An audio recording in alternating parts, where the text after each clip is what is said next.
Oh, finally, tonight we look at the famous veils of Veronica. They show the face of Christ after being used to wipe the face of Jesus when he fell while carrying the cross all the way to Calvary. EWTN Vatican Bureau Chief Alan Holdren has more from Rome. There are two veils of Veronica in Italy that can help us decipher the true face of Jesus. One veil is kept under lock and key in St. Peter's Basilica. It's shown from the balcony above the statue of St. Veronica once a year on the 5th Sunday of Lent, but is otherwise kept in a chapel within the pillar.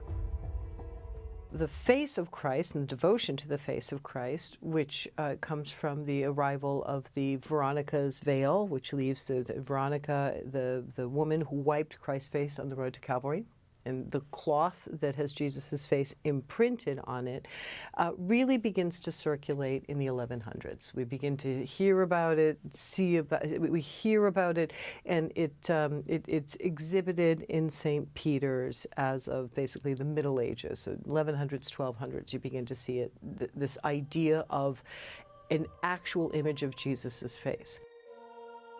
The second veil is hidden away not far from Rome in Italy's central Abruzzo region. It's always on display behind the altar of the Basilica Shrine of the Holy Face in the little-known town of Manopello. The fine cloth of the veil has no equal. It's made of byssus, also known as sea silk, filaments produced by a certain type of Mediterranean mollusk. The material, just as the image imposed upon it, surprisingly changes before your eyes, depending on the light. Scientists have found no trace of pigment, ink, or paint on the cloth. Christ's face is simply there. And then to confirm or to assist the image of the face of the Veronica, then we have the face of the Shroud of Turin, which is this negative image in the shroud that contains Jesus' body.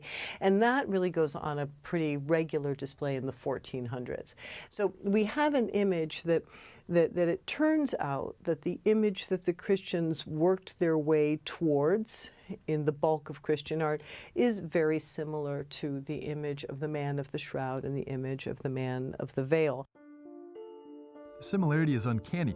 In fact, if one were to place one image on top of the other, they would perfectly coincide. The shroud is highly protected and conserved in a temperature and air-controlled case in Turin's cathedral.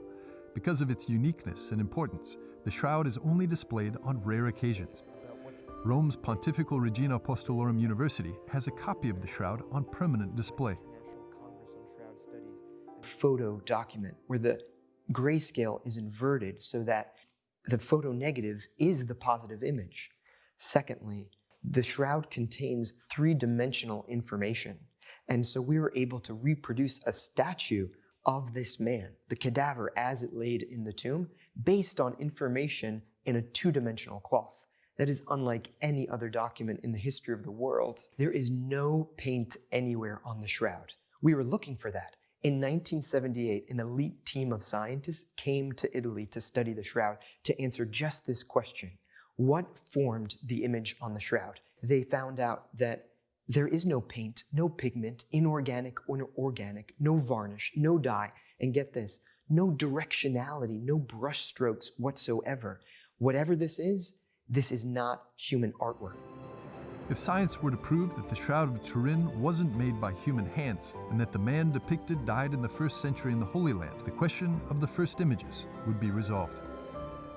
In Rome, Alan Holdren, EWTN News Nightly. An incredible story. Thank you, Alan.